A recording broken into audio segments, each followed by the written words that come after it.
자, 우리 기도 좀 한번 따라할까요? 우리 가정에서 좋은 신앙은 전수하고 불신앙은 끊어버리게 하소서. 아멘. 오늘 새벽에 나온 우리 영광의 성도들 하나님의 이름으로 축복합니다. 우리 서로를 좀 격려하면 좋겠어요. 당신의 기도는 반드시 응답됩니다. 인사하겠습니다.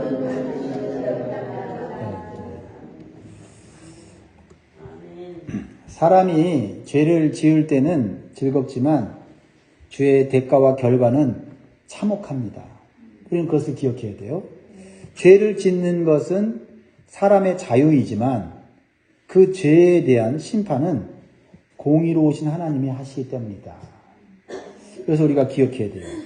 그래서 우리가 죄를 지을 수 있는 자유가 있다고 해서 그 자유를 함부로 사용해서는 안 된다라는 겁니다.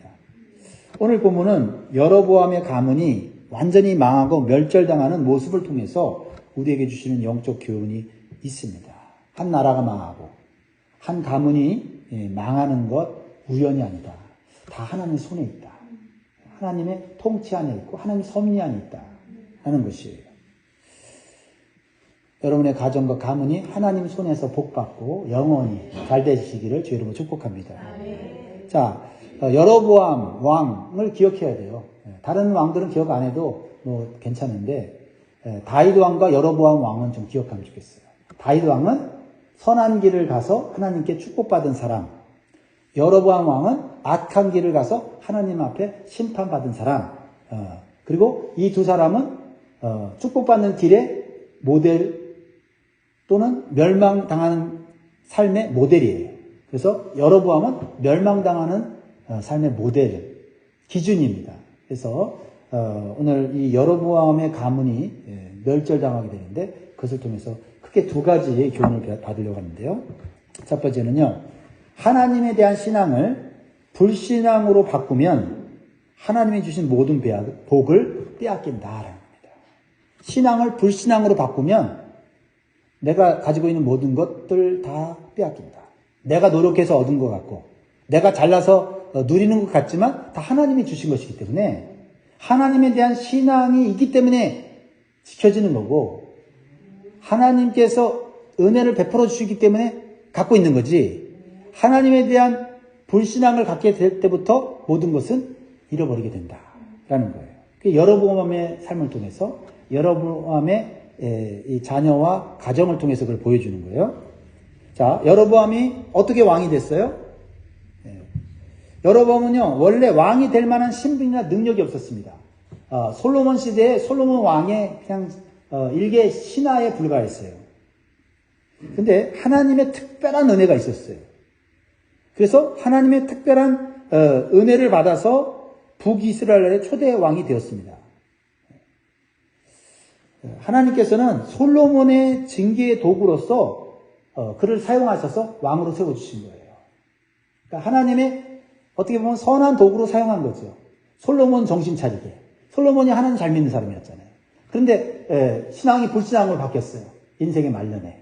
돈 많고 그렇죠? 명예가 있고 권세가 있다 보니까 그렇게 믿음이 좋은 사람도 이렇게 세상 것들로 가득 차 있으면 그렇게 신앙이 불신앙으로 바뀌어요. 그래서 하나님이 솔로몬을 좀 정신 차리게 하려고 하나님이 선한 도구로 누구를 사용했냐면 이 솔로몬의 신하를 들어서 왕으로 세워서 이스라엘 나라 10지파를 이 여로보암에게 주어서 왕이 되게 하신 거예요. 그리고 비록 왕의 자격 없는 사람이었지만 왕으로 세우신 다음에 만약에 여로보암 왕이 다윗 왕처럼 정직하게 행해서 하나님 말씀을 따라 순종하면서 살면 견고한 집을 세워주시고 자손들의 왕위가 계속될 거라고 하는 하나님의 약속을 주셨다는 거죠. 하나님은요, 누구에게나 하나님의 선한 계획을 갖고 계세요. 그 하나님의 선한 계획을 우리가 믿고 그 선한 계획을 따라 살고 하나님 말씀에 순종하면 그 사람이 뭐 세상에서 보잘것 없고 별 볼 일 없어도 하나님이 그의 삶을 형통케 하세요. 네. 여러분이나 저나 하나님의 우리를 향한 선한 계획이 있어요. 근데 여로보암은 막상 왕이 되니까 너무나 좋은 거예요. 너무나 많은 걸 누리는 거예요. 그러니까 하나님에 대한 신앙은 사라지고 불신앙의 사람이 되었어요. 왜 그랬어요? 권력과 물질에 취하여서 오직 자신의 왕권을 유지하는 것에만 집중했습니다. 자, 왕권을 유지하는 건 누가 해주신다고요? 하나님이 해주는데 자신이 가진 이 왕권을 계속 누리고 싶은데 불안한 거예요. 하나님께 못 맡기고 자기가 자기 왕권을 유지하려고 해요. 그래서 하나님을 금송아지 형상으로 만들어서 백성들이 우상을 숭배하게 만들어요. 진짜 하나님이 아니고 우상을 섬기게 만들어요. 그리고 하나님 말씀을 변개해서 일반 사람을 제사장으로 세우고 율법의 절기를 자기 마음대로 바꿔요. 그래서 하나님이 계시지만 자기가 만든 하나님을 섬기게 하는 거예요. 왜 그럴까요? 하나님이 계시면 하나님의 명령을 따르려고 하면 자기 욕심, 자기 탐욕 못 채우잖아요. 그러니까 가짜 하나님 만들어서 백성들로 섬기게 하고 두렵게 만들고 그래서 자기가 하나님처럼 살아가는 거예요. 그러니까 하나님께서 여로보암을 왕으로 세우신 것은 하나님이 선한 도구로 사용하시기 위해서 세우신 것인데 오히려 자신이 우상 숭배를 함으로써 하나님 앞에 더 큰 죄악을 범하였어요.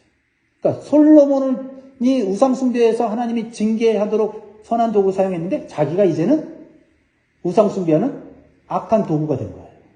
참 어렵지 않습니까? 그래서 하나님께서는요, 그를 징계하세요. 그의 아들을 병들어 죽게 하셨어요. 그런데도 정신을 못 차리고 하나님께 돌아가지 않고 계속해서 우상 숭배를 멈추지 않아요.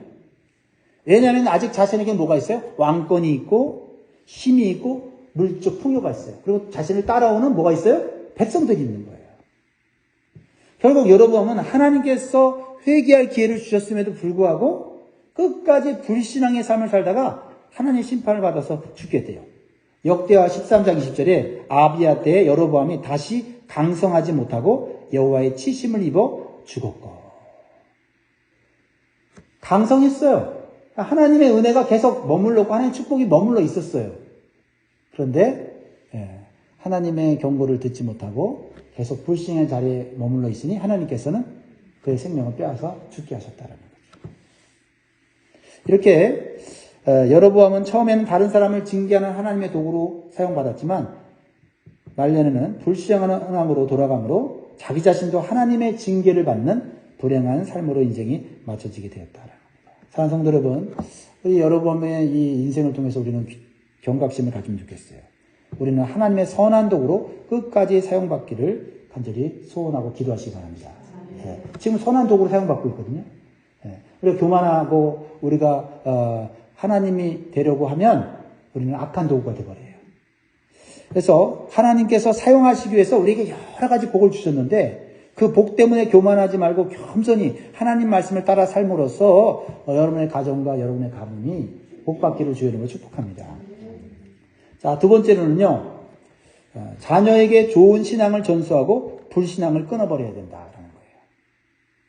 자, 여로보암이 죽은 후에 그의 아들 나답이 그를 이어서 이스라엘의 두 번째 왕이 됩니다.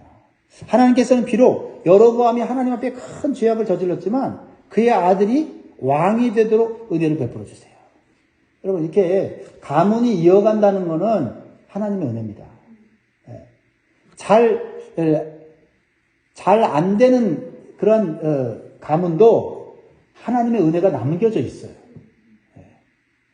오늘 본문에 보니까요, 나답은 왕이 된 지 2년 만에 죽었다고 기록되어 있어요. 겨우 왕이 된 지 2년 만에 죽었어요. 아버지는 몇 년 동안 통치했냐면 22년 동안 통치했는데 그 아들은 2년 만에 죽게 됐어요. 25절 보세요. 유다의 아사왕 둘째 해에 여로보암의 아들 나답이 이스라엘 왕이 되어 2년 동안 이스라엘을 다스립니다. 하나님께서 이 여로보암에게 약속하셨잖아요. 네가 다윗의 길로 행하고 하나님 말씀에 순종하면 네 자손들의 왕위가 보존될 거라고 했는데 2년밖에 되지 않았다. 뭔가 문제가 생긴 거죠. 그렇죠? 누구에게 문제가 생긴 걸까요? 하나님의 마음이 변덕스럽게 바뀐 걸까요? 아니란 거예요. 나답이 2년밖에 왕의 자리에 있지 못한 것은 아버지의 불신앙을 따라갔기 때문이에요. 26절 같이 있습니다. 시작.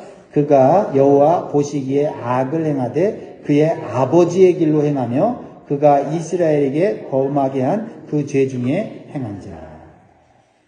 아버지의 길을 따라갔는데 그 아버지의 길은 불신앙의 길이었어요. 근데 왜 아버지의 그 불신앙의 길을 왜 따라갔을까요? 첫째는 아버지가 그에게 신앙의 길을 가르쳐주지 않았기 때문이에요. 아주 근본적인 문제죠. 하지만 여러분 우리 지난주 큐티 할 때 배웠죠. 그 아사왕, 유다의 아사왕은 어머니나 아버지나 다 불신앙적인 부모였어요. 그럼에도 불구하고 그 불신앙 환경 가운데 신앙을 갖는 건 쉽지는 않지만 하나님의 은혜가 있었기 때문에 그 은혜를 붙잡고 말씀을 붙잡고 그는 정직하게 행함으로 하나님께 복 받았잖아요. 그렇죠? 그러니까 신앙적인 가정에서 태어나서 신앙적인 메시지를 듣고 자라는 것은 너무나도 중요해요. 그러나 그렇지 못할 때에도 하나님은 은혜를 베풀어 주신다는 거예요. 그러니까 우리 부모 때문에 내가 뭐 신앙을 못 가졌다고 그렇게 불평하고 원망하면 안 됩니다. 내가 우리 집안에 나 혼자 신앙생활하지만 하나님께서 나를 통해서 우리의 가정과 우리 자손들을 복 주시려고 나에게 믿음을 주시고 말씀을 줬다 생각하고 정말 이 불신앙의 고리를 끊으려고 막 애를 써야 돼요. 그게 참 쉽지 않습니다. 그러나 가능하다라는 거죠. 두 번째는요. 아버지가 불신앙의 길에서도 왕의 권세를 누리는 것을 보았기 때문에 아버지의 길을 따라간 거예요. 나답이 겉으로 보았을 때는 아버지가 다스리는 나라가 부강하고 안정적으로 보였기 때문에 계속해서 아버지의 길을 간 거예요. 불신앙의 길을 간 거예요. 이렇게 멸망의 길로 가는 악한 자의 모습은 망하기 전까지는 화려하고 대단해 보일 수가 있다는 거예요. 그러니까 겉만 보고 우리가 판단하면 안 돼요. 그 사람의 삶을 봐야 되거든요. 재물도 있고 권세도 있고 능력도 있고 화려하게 살아요. 근데 그 사람의 삶을 보니까 하나님과 멀어져 있어. 그러면 그 물질과 권세와 모든 게 복이 아니라는 거예요. 그건 망해가고 있는 증거다라는 거죠. 하나님과의 관계가 좋아서 물질이 있고 재물이 있고 권세가 있다면 그건 하나님 주신 복이거든요. 근데 나답이 봤을 때 분명히 아버지는 하나님으로부터 멀어졌음에도 불구하고 하나님이 사실 은혜를 주셔서 회개할 기회를 준 거거든요. 계속 권세를 주고 왕위를 이어가게 하시고 그렇죠? 물질을 주셨잖아요. 또 나라가 부강하게 하셨단 말이죠. 근데 착각하고 있는 거예요. 여로보암 왕도 착각하고 있고 그 아들이 나도 또 착각하고 있는 거예요. 아버지의 길을 따라가면 나도 저 정도는 누이며 살겠구나 이렇게 된 거거든요. 사실은 아버지의 길은 망하고 있는 길이었거든요. 그러니까 뭐가 있어야 돼요? 영적 분별력이 있어야 된다는 거죠. 겉으로 보고 잘 되냐 안 되냐가 아니라 그의 삶이 복받는 길인가 아닌가를 볼 수 있는 영적 눈이 있었는데 그걸 못 봤어요. 그래서 우리 성도는요. 눈에 복이 좋아도 본받아야 될 것과 본받지 말아야 할 것을 영적으로 분별할 수 있도록 우리는 날마다 기도해야 될 줄 믿습니다. 나답은 어떻게 죽어요? 나답은 어떻게 죽습니까? 그의 신하인 바하사에게 죽어요. 다른 사람이 아니라 자기 신하, 자기가 믿고 신뢰했던 사람한테 죽어요. 27절 시작. 이에 이사갈 족속 아이야의 아들 바하사가 그를 모반하여 블레셋 사람에게 속한 깁부돈에서 그를 죽였으니 이는 나답과 온 이스라엘이 깁부돈을 에워싸고 있었음이더라.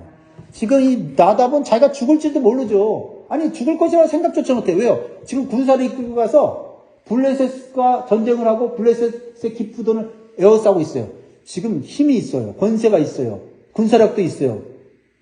자기가 죽을 거라고 생각 못했어요. 근데 내부에서 반역이 일어나서 이 나답 왕이 죽게 되었다라는 것입니다. 그리고 이 신하인 바하사가 자신이 스스로 왕이 돼요. 근데 여기서 끝이 나지 않아요. 그건 단순한 반역이 아니었다는 거죠.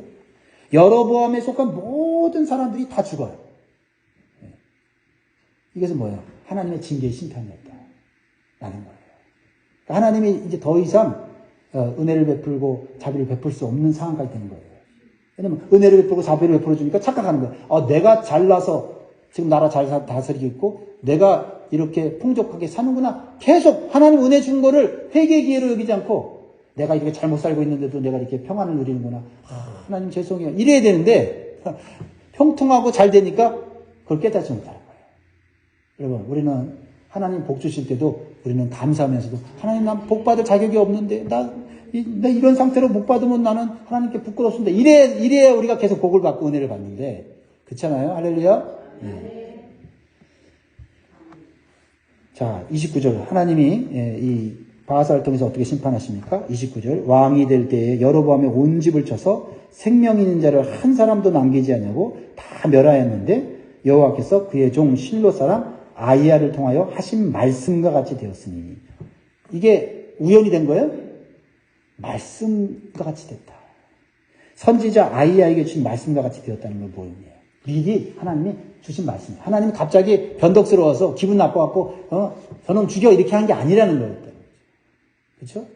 하나님은 모든 인생을 사랑하시고요. 모든 인생에 자비를 베풀어요. 기다려주세요. 예. 그리고 미리 또 경고도 하세요. 너 이렇게 살면 죽는다. 너 하나님 말씀 어기고 불신하고 살면 너 망한다. 먼저 주시는 거예요. 그걸 못 들어서 그런 것도 있고 들었는데 무시하기 때문에 그런 거거든요. 이게 너무 오래가면 안 되는 거예요. 그러니까 이건 우리에게도 주시는 말씀이에요. 지금 잘 되고 있지만 혹시 내가 나는 뭐 다른 사람보다 신앙생활 잘하고 있고 뭐 봉사도 잘하고 있으니까 괜찮겠지.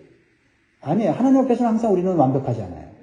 우리가 숨겨놓고 있는 죄나 우리가 해결하지 않은 죄가 있다면 발견해야 돼요. 그것 때문에 우리가 말년에 또 고통당할 수도 있어요. 저는 그런 생각을 말씀을 통해서 깨닫게 됩니다. 자, 선지자 아이야를 통해서 여로보암에 주신 두 가지의 길이 있었어요. 이 두 가지 길 다 하나님의 말씀이고 하나님이 이루시겠다고 말씀하셨어요. 첫째는 하나님의 복을 계속해서 받을 수 있는 선한 다윗의 길을 분명히 가르쳐주셨어요. 그러니까 선한 다윗의 길로 가면 계속 복 받는 거예요. 두 번째는 뭐냐면 하나님을 버리고 우상 숭배하는 죄악의 길에서 돌이키지 않으면 가문이 멸절당할 것이라고 하나님이 계속해서 말씀하셨어요. 그러니까 이 두 가지 길은 여러분에게는 선택의 기회고요. 그렇죠? 어떤 것을 선택하든지 그 말씀은 뭐예요? 이루어지는 거예요. 이루어지는 거예요. 회개할 기회도 하나님이 주신 거죠. 그런데 그는 현재 자신의 권세와 물질에 눈이 멀어서 끝까지 죄악의 길을 선택하고 스스로 하나님이 주실 영원한 복을 차버린 거예요. 그렇다면 적어도 여로보암은 인생의 말년에 자기가 징계도 받고 고통도 받고 그랬으면 자신의 아들에게는 신앙의 길과 불신앙의 길이 뭔지를 가르쳐 줬어야 돼요. 내가 인생 살았더니 내가 잘못 살았다. 내가 말년에 하나님 뜻을 어기고 내 마음대로 살았더니 결국은 이렇게 불행을 당하더라. 아들아, 신앙의 길과 불신앙의 길이 있다. 하고 적어도 자기는 실패했어도 가르쳐 줬어야 된다는 거죠. 근데 자녀에게 하나님을 잘 섬기는 신앙의 길을 전혀 가르치지 않았어요. 오히려 하나님의 말씀을 대충 지키거나 변제시키는 것을 보여줬어요. 그 말씀을 지키고 안 지키고는 또 그 자녀의 몫이에요. 그렇죠? 그러나 가르쳐야 되는 건 부모의 몫이에요. 결국 그의 아들 나답뿐만 아니라 여로보암의 왕조가 끝이 나고 가문이 멸절당하는 하나님의 심판을 받을 수밖에 없었다라는 거예요. 우리에게 주시는 경각심이 있죠. 사랑하는 성도 여러분, 하나님이 하신 말씀은 반드시 말씀하신 그대로 성취돼요. 내게 주신 말씀 그대로 성취됩니다. 그러므로 우리는 하나님의 말씀이 우리에게 성취될 때 하나님의 심판이 아니라 은혜와 복이 임하는 순종의 삶을 선택해야 한다는 것을 확실히 깨닫기를 바랍니다. 그리고 우리 자녀들에게 신앙과 불신앙의 삶이 무엇인지를 분명하게 가르쳐 줘야 됩니다. 듣든 안 듣든 가르쳐 줘야 돼요. 다윗은 죽을 때에 솔로몬에게 신앙과 불신앙의 길을 분명히 가르치고 죽었어요. 이걸 잘한 거예요. 그래서 열왕기상 2장 1절에 보면 다윗이 죽을 날이 임박하며 그의 아들 솔로몬에게 명령하여 이르되 내가 이제 세상 모든 사람이 가는 길로 가게 되었으니 너는 힘써 대장부가 되고 내 하나님 여호와의 명령을 지켜 그 길로 행하여 그 법률과 계명과 율례와 증거를 모세의 율법에 기록된 대로 지키라. 그리하면 내가 무엇을 하든지 어디로 가든지 형통할지라. 여호와께서 내 일에 대하여 말씀하시기를 만일 네 자손들이 그들의 길을 삼가 마음을 다하고 성품을 다하여 진실이 내 앞에서 행하면 이스라엘 왕이 오를 사람이 내게서 끊어지지 아니하리라 하신 말씀을 확실히 이루게 하시리라. 하나님이 신앙의 길을 다윗을 통해서 솔로몬에 가르쳐줬어요. 솔로몬이 하나님 말씀대로 살아서 형통했습니다. 엄청난 지혜와 엄청난 부와 명을 얻었어요. 그런데 그 주신 복 때문에 또 교만해서 불신앙의 자리라고 우상숭배했어요. 근데 말년에 뭐가 생각났어요? 아버지 다윗이 말한 신앙의 길이 생각난 거예요. 그 들은 게 있는 거예요. 들은 게 있기 때문에 다시 돌아가는 거예요. 돌아가는 거예요. 나만 신앙생활 잘하면 안 돼요. 자녀들이 신앙생활 잘할 수 있도록 듣기 불편해도 선포해야 돼요. 왜냐면 그 아들을 살리기 위해서죠. 그 딸을 살리기 위해서요. 자, 말씀을 정리하려고 합니다. 하나님께서는 오늘날도 우리에게 은혜와 자비를 베풀고 계세요. 우리가 아직 이 땅에서 생명이 붙어 있는 것은 하나님의 말씀과 뜻대로 살도록 기회를 주시는 거예요. 또한 우리가 때때로 죄와 욕심을 따라 살아서 불신앙의 자리에 있을 때에도 하나님 바로 심판하지 않으세요. 우리의 경고의 메시지와 사인을 주세요. 그래서 예수 그리스도의 십자가의 은혜를 붙잡고 회개할 수 있는 좋은 기회를 주십니다. 그럼 사는 거예요. 우리가 주님 앞에 나와서 예배하고 기도하고 회개할 때 사는 것처럼 사는 거예요. 그러므로 5월 가정의 달을 맞이해서 우리가 우리 가정 안에 불신앙의 고리를 끊어버리고 자녀들에게 좋은 신앙을 전수하는데 더욱 힘쓰시도록 결단하시는 저와 여러분 되기를 주의 이름으로 축복합니다. 기도하겠습니다.